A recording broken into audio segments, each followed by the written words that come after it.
All right, it's January 1st, 2018, another year of fun and excitement, I'm sure, coming up for all of us in the world of Trimet news and propaganda.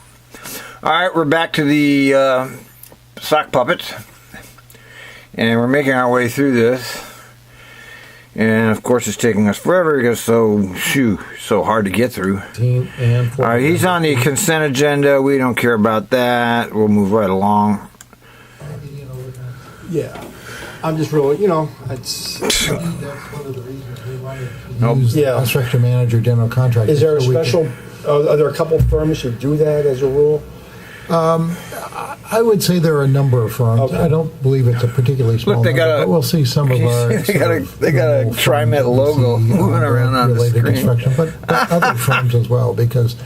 I would just note that the staff has really worked well with the Union Pacific Railroad, which is, of course, the prime. Hey, she's got something in his ear right there. Do you see that? So I think where you're going. There's something up there. What is that? Make sure I understand, so everybody listening on this understands. So we're exempting from public bidding this work, but we are going to go through a competitive procurement process to obtain the services of somebody to do this work. And I think what I'm hearing is there's going to be adequate number of folks that can participate. And adequate number of folks who have a more than adequate amount of experience working around trains. Right. Other questions on the consent agenda? Well, hearing none, is there a motion to approve the consent agenda as presented? So moved. Have a motion? Do we have a second? Second. Have a second. Is there any further discussion? All right, consent agenda is still going. All those in favor of the motion? Once again, let me apologize for all the little pings and noises you hear in the background. Obviously, I'm not sitting here just doing this. I'm doing multiple things at once, as well as watching this, so you hear those other tones. I'm sorry about that, but, that's the way it goes. To approve the consent agenda, please signify by saying aye. Aye. Any opposed? Any abstentions? Yeah, right. The motion has been approved unanimously. All right, let's move on to items 4 in our agenda, which is our resolutions. The first resolution is Resolution 17-12-86, which is authorizing the general manager and the chief negotiator to enter into a new working and wage agreement with Division 757 of the Amalgamated Transit Union. And I'd like to bring up, obviously. All right, this is what I actually want to listen to is the contract and what they say about it. So this is important. This will be the fat boy will be giving this presentation, I think. Randy Stedman, who's been chief negotiator. Yeah, Randy Stedman, we all know who he is. He came to Trimet with a very extensive resume of union busting. I mean, he's a known union buster. He brags about union busting. That's how he makes his living. Mount Hood Community College was his last employer before he came to Trimet, and there was all kinds of acrimonious stuff going on there. And McFarland brought him to Trimet. So, you talk about Donald Trump, Republicans, oh, they're so goddamn awful. You just don't pay attention, okay? These people here are just as bad, okay? You just can't see the big picture. Everybody gets focused on, like, Donald Trump, let's focus on that. Was the whole purpose he was sent here, was to take everybody's mind off everything else. But these people are just as bad with their union busting and shit, okay? Now let's hear what Stedman says. We're associated with this effort, but also just note that it's a great pleasure to be able to bring this resolution to you. Yeah, right. Get lost. I wanted to, just at the outset, express my deep thanks to everyone involved in negotiating this on the Trimet team as well as... And we know, we can read, we know what's the truth and we know what they say, okay? The truth is that he's leaving, he didn't want to leave with another hung contract. And the last contract, even though it was approved by the members, the president that negotiated it was kicked out on his ass. So that shows that it really wasn't popular. The way they have the whole contract set up with ATU is that even though it affects retirees don't get to vote on the contract. But we do get to vote on the president. And, this was part of the Trimet strategy all along, was to get rid of the old-timers, bring in the new time. The people who are, quote, happy to have a job, unquote. I mean, most businesses won't exist if they didn't have the happy to have a job crowd. In the words of Harriet Tubman, great black woman who did a lot for freeing slaves, her quote was, "I freed 1,000 slaves. I could have freed 1,000 more if only they knew they were slaves."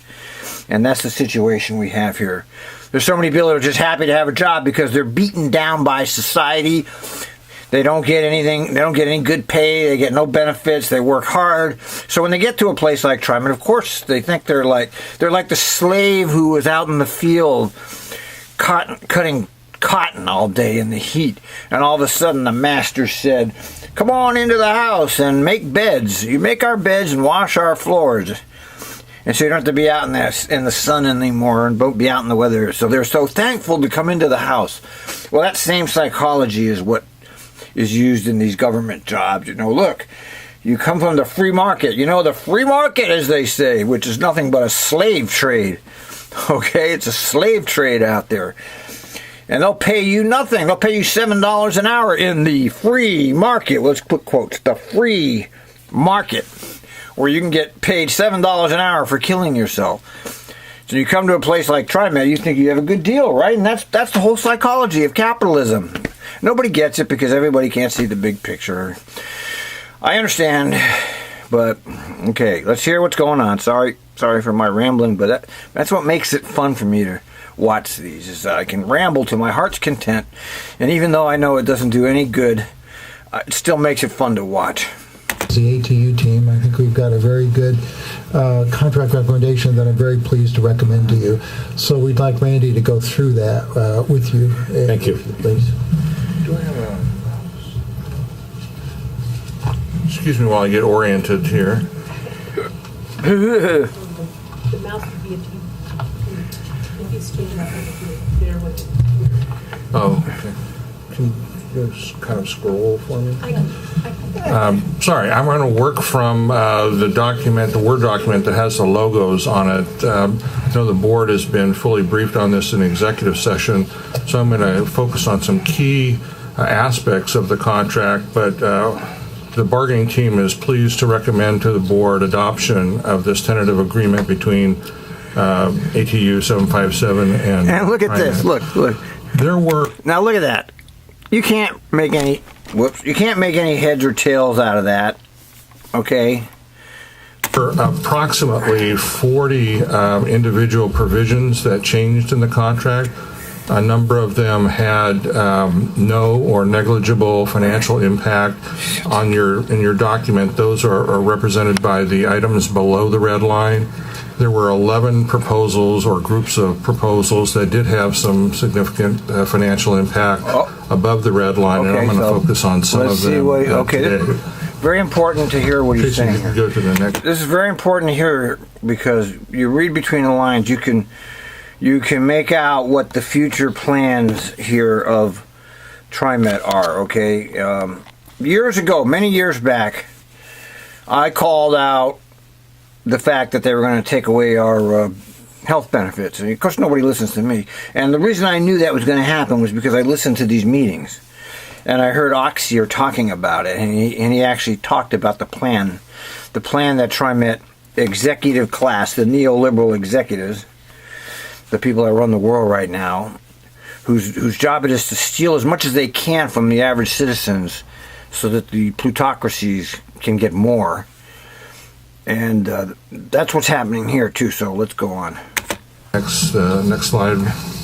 Looking at the table that has a summary cost of the contract proposals that on the first page are identified as 1 through 11, what they show here is a comparison between the status quo and the contract changes. So, for example, the number one there, wages.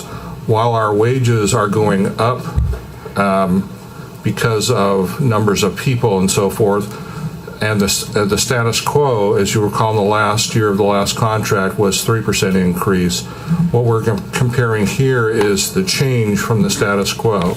So, for example, in the second and third year of the contracts, the proposed increase is 3.25%. What we're capturing on this page is the difference between 3.25% and 3%, the status quo. So here in this summary of all of the major cost proposals, what it shows at the bottom in green is a cost compared to the status quo of just over $2 million, $2.2 million for the term of the contract. The term of the contract running from December 1st, 2016 to November 30th, 2019. Okay, let's get some context because, $2 million, they're going to spend $2 million than they had planned. Well, you know what? It doesn't even pay for one of their little consulting contracts. Go through their board meetings, you can find them on my blog, their resolutions. Hundreds of millions of dollars are handed out for all kinds of nefarious functions. So this $2 million is nothing to Trimet. It's nothing. It's like $20 to me and you. Go to the next one. Oh, and by the way, Trimet operators are paid much less than Seattle Metro, which I think is up to 34 now. So one of the key proposals, of course, is the wage proposal. Let me just take a moment to orient the audience to the tables. The tables that are banded in blue above show our costs under the new contract. The table below, banded in yellow, shows what our costs would have been had the status quo been brought forward. And the green at the bottom is the difference between the new contract and the old contract. Off to the right, in the total costs per year are our gross costs over the term of the contract. I wanted to include that so we don't just look at the cost of the contract proposals, but also to see what our investment in some of these items are. So, for example, we have $603 million in wages under the new contract over the term, but compared to the status quo, our wages are expected to go up $1.7 million. And when you do these calculations, of course, you have to assume an employee base. For the base year, which was the last year of the contract, we actually had 2,421 employees, and we're assuming for the 3 years of the contract that we have 2,492. That's the actual current head count for the union employees. We know that there will be growth, but to give compare 2,492 union employees at Trimet. 2,492. Comparison, sort of an apples to apples comparison. We're assuming all 3 years have that same number of head count. In the wages proposal, it includes a 3% retroactive wage increase, and in year 2, a 3.25% wage increase, and the same for 3 year for most classifications. We had, as you may recall, a midterm agreement with the ATU to increase the student operators, the mini run operator trainees, substantially to 14 and a quarter. That is represented here. Yeah, let's talk about that for a minute. Yeah, they gave the new people a little boost to try to lure them in, but they didn't give them, and there's no raise in the long term. That's a bait and hook, they call it. Okay, come in, we'll give you a little more to get started, but in the end, you're not going to get any more. Because people don't want this job because they're getting smarter. They know what they're coming up against, especially if they follow the Portland Transit feeds, because we're pretty advanced in this area about the reality of transit work from multiple viewpoints. The viewpoints of the riders, the viewpoints of the drivers, the viewpoints of the dispatch, all covered. We all have that covered in the Portland area, thanks to our great transit geek people out there that help me with all of this stuff. For year 1, with an increase to 1468 in the second year, and then the 3.25% increase in the third year. The journey workers are who are at $30.39 an hour now. There are approximately 273 of them at this point. They are also receiving, as a part of this TA, $1,000 ratification payment. And then in addition to the general wage increase, the mail service clerk, there's one FTE in that category, and that person is being given, in addition to the 3% wage increase, retroactive $1 an hour increase. So again, the total cost of wages over the 3-year term compared to the status quo is an increase of $1.757 million. Which is nothing to TriMet. Another key proposal that I want to focus on with the board here is the step advancement for service workers. This is actually a TriMet proposal. In a number of our proposals, what you'll see is that we focused our investments on lower tenured and lower paid employees. The service workers is an example of that. What we're doing is a step bump for all of those in the first 7 steps of what is now an 8-step progression. In addition to the wage increases, there's about a 6.5% or so step bump on average. So those folks that are receiving a step bump will get the regular rate increase, the general wage increase, plus approximately a 6.5% increase. And then going forward, we'll have a 7-step schedule for the service workers. The cost of that proposal compared to the status quo over the term of the contract is about $607,750. Night shift differential is another area where we made some strategic investments. Again, a lot of the folks working on the night shift may have lower tenure as less desirable shifts. So for a number of classifications, we have increased the differential from 25 cents an hour to $1 an hour for hours worked between 6 p.m. and 6 a.m. We also increased... That differential pay does not include the bus drivers, okay, which is discriminatory in itself. The differential for all the maintenance employees from 40 cents an hour to $1. Their basis now will be on the same basis as all the other classification, meaning only the hours worked between 6 p.m. and 6 a.m. In the past, if they had more than 50% of their hours worked between that period, then all of the hours were subject to the shift differential. This change will cost about $544,000 over the term of That's the real chump contract. change to them. Healthcare. The reason this slide is in here, even though the proposals, the TA has no incremental increase in healthcare costs, we have such a large investment. I wanted to show all of the costs associated with that. So we have approximately in the first year of the contract, about $60 million invested in healthcare costs. There were no changes to the healthcare program except for changing out the post-65 supplemental UHC plan. There's no cost impact to that at all, but it is a plan that was more attractive to the ATU members, and we were happy to make that change.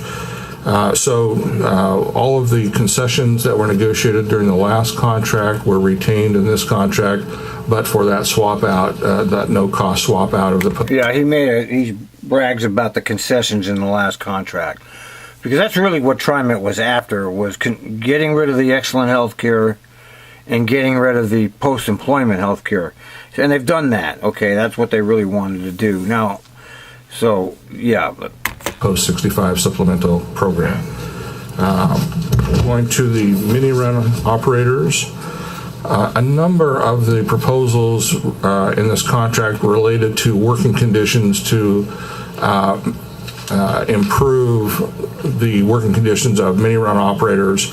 So in this proposal, what we're doing is establishing that vacation accruals will be based on the date of hire when they become full-time operators.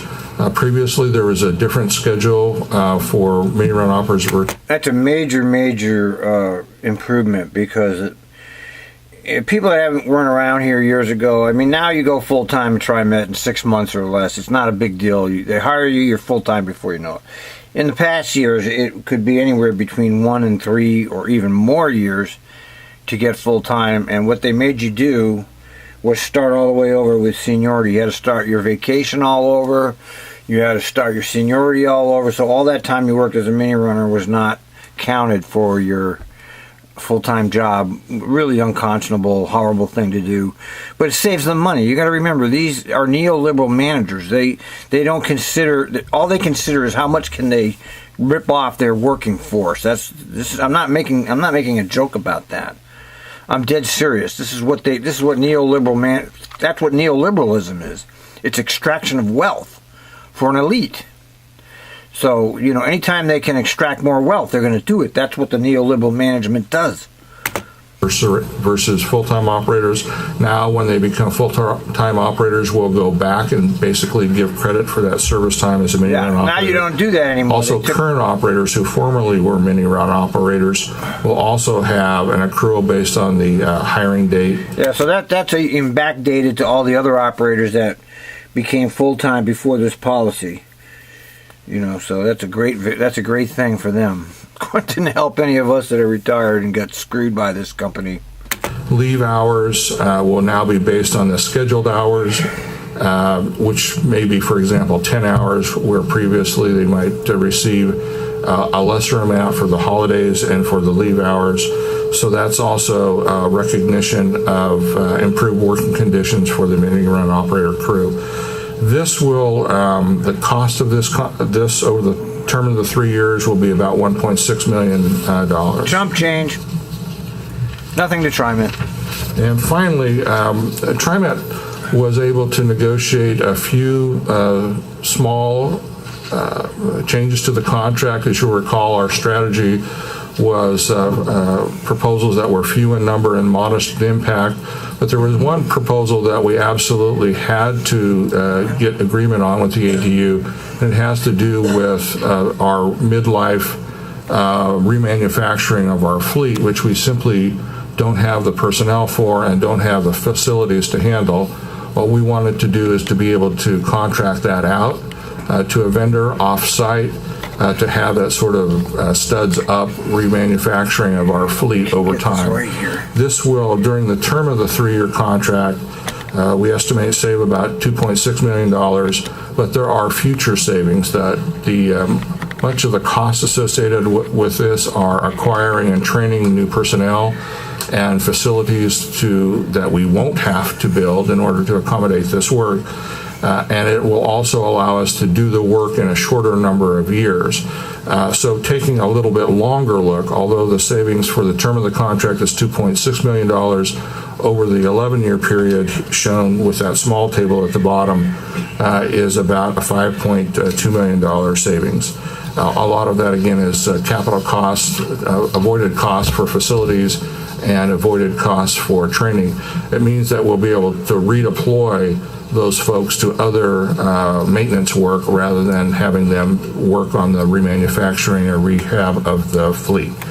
All right, so they save $5.2 million by contracting out that light rail work, which more than offsets all these gains that he's just talked about for union people. So that's the key provisions, I think, from a cost standpoint. In summary, I think this is a good contract for both parties, far better than the rollover that we proposed in 2016. It achieved. Why is it far better than the rollover? I think he's lying about that. Because he got a concession. The rollover would have just meant status quo. And so why would this be better than the status? Because it must have been I don't see how it's better. I see it the same, actually, because the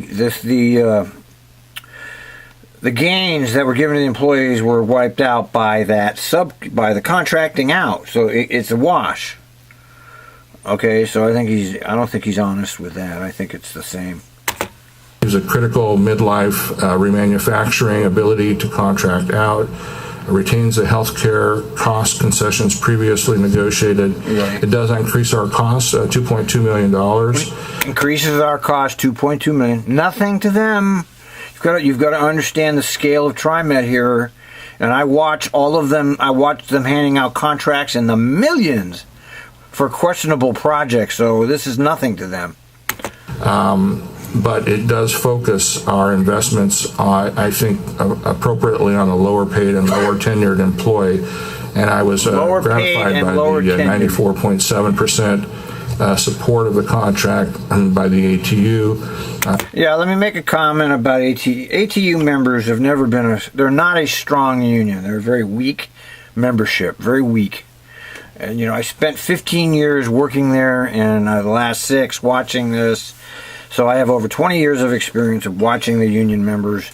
They're a very weak union. I think I can honestly say I think the Trimet union, ATU, is the weakest transit union I've been exposed to, and I look all around the country at various districts and see what's going on.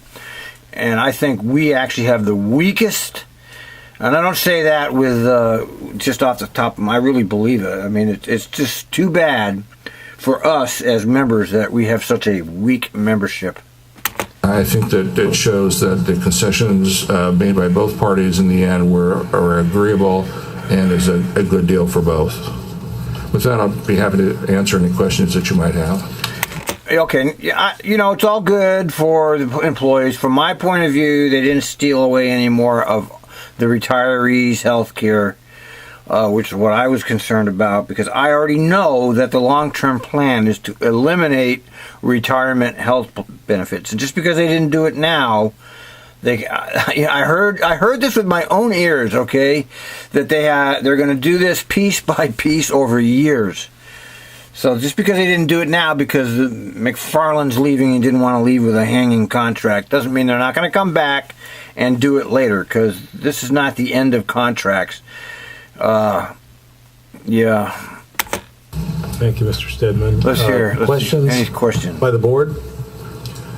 Seeing that, maybe what we got to do is get a motion on the table here to approve Resolution 17. Not even one question from the sock puppets. Not even one. And that's your sock puppets in action. They don't care. They just approve whatever these technocrats put in front of them. They don't care what it is as long as the technocrats put it in front of them and say, hey, vote for this.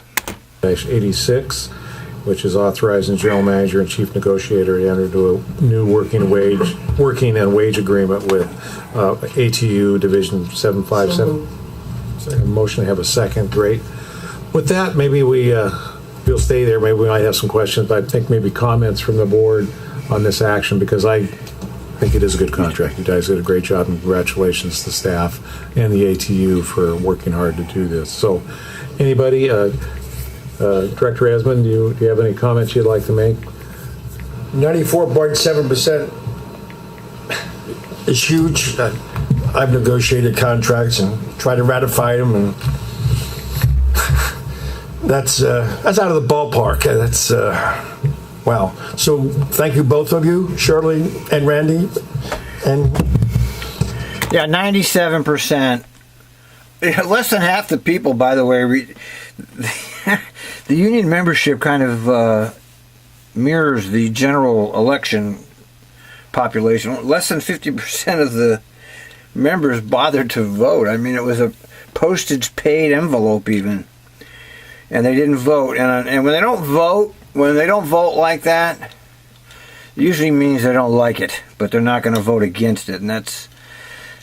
So the 91, or whatever he said it is, 93 or 97, whatever ridiculous number, doesn't mean anything because half the people didn't vote for it, okay? They just didn't vote against it. There's a lot of hard feelings over there, okay? The staff is not happy, okay? Now, I don't care what kind of propaganda we're being exposed to by these people, but I listen, I know, okay? I got my finger on the pulse of this stuff, and even though I'm completely removed from the mainstream by forces that don't want me to have any influence whatsoever, I know what I'm talking about, okay? Even the new people who are happy to have a job, I can see how much trouble they're having, okay? There's lots of policies at Trimet that are inhumane, like leaving drivers who happen to get sick on the road out, stranded in the middle of the road, and have to get their own way home.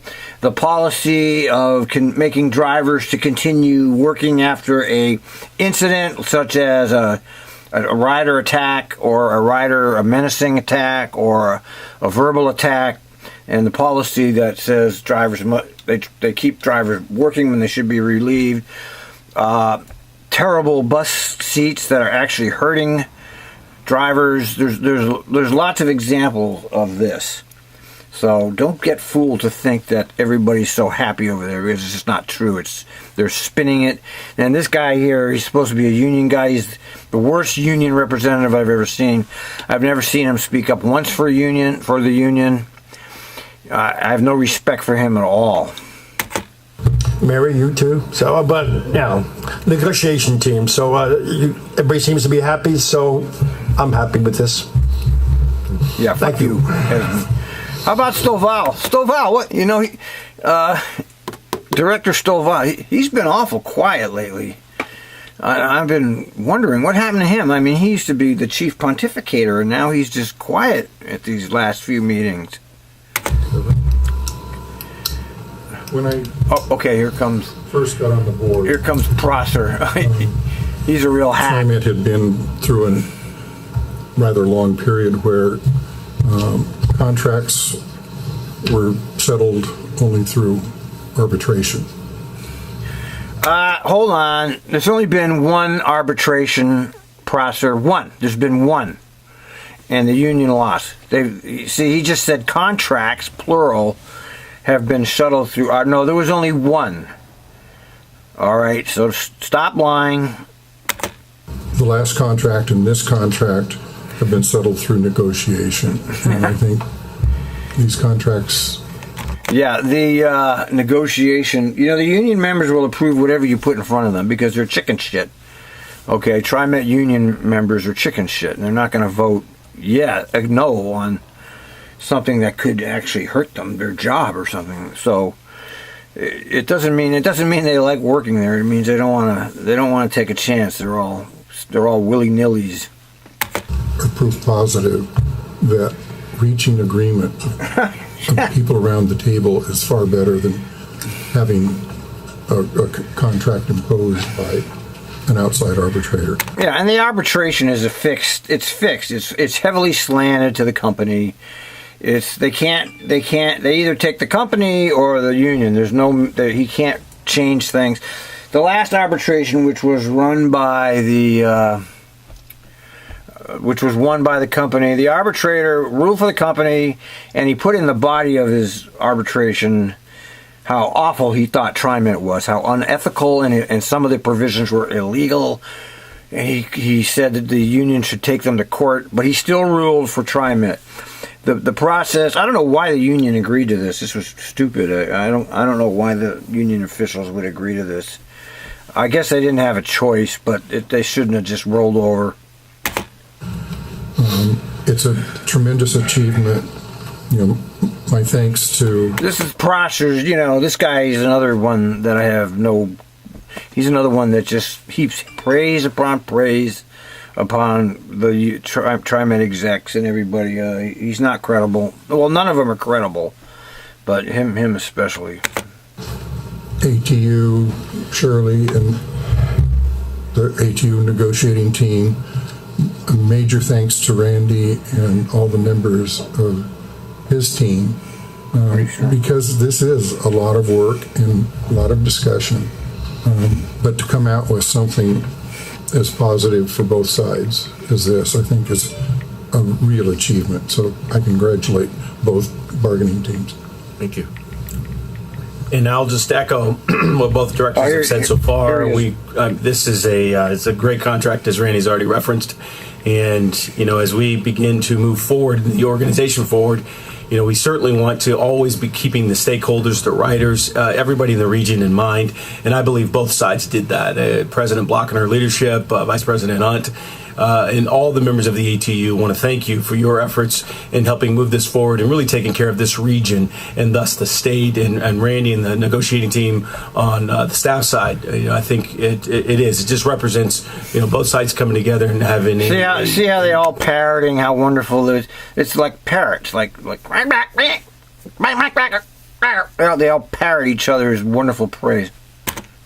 conversation and a negotiation that really produced something that I think allows this organization to move forward and, again, take care of the riders and the stakeholders and thus help this region to move forward, along with some of the other incredible things that are moving forward in the organization, such as the low-income fare. So I think all of this contributes. The low-income fare, the SOP, the little SOP that they gave to the public out of that $5.3 billion tax grab that they didn't allow the residents of Oregon to vote on, like California and Washington both allowed the residents to vote, but not here in Oregon. They just said, we're going to raise your taxes $5.3 billion. Oh, and as a SOP, we're going to give $12 million of that, which is, let me see here. Well, I'm not going to figure it out, but it's like 1%. We're going to give this SOP $12 million to the low-income people. And of course, there's going to be a whole big, huge bureaucracy around that low-income fare, and who knows how it's going to work out. But you have to pretend, like all good government, you have to pretend that you're helping people, even though it's a lie. To our agency being able to even move those things forward and really contributing to the significant opportunities that exist here for moving people to prosperity. Yeah. I do like his pontification. I think he should be a politician. What do you think? I think he should run for office. I think he could get in. I'm very serious. I think he could get in because he's good at he's good at this. Okay, he's good at pontificating. He looks genuine. He looks nice. He is nice. I've met him. I've talked to him. Perfectly nice man, but he's full of shit. Okay. And that's really something that I think stands at the forefront of what everybody has been really focused on. So thank you, everybody involved. Well, I guess I would just make a statement that this is a heck of a piece of work, and I think with our success at the legislature, with the new funding, with our increment and our payroll tax, with this partnership with the union, I think we have a great opportunity to really expand service, quality of service, coverage for all of our citizens here in the Portland metro region. So I think it's a great contract, and again, I want to echo what everybody's saying, and thanks to the ATU and thanks to our staff for doing a great piece of work here. With that, is there any further discussion? All right. Are you folks ready to vote on this contract? Vote on the contract? Okay, cut. Well, cut it right there, folks.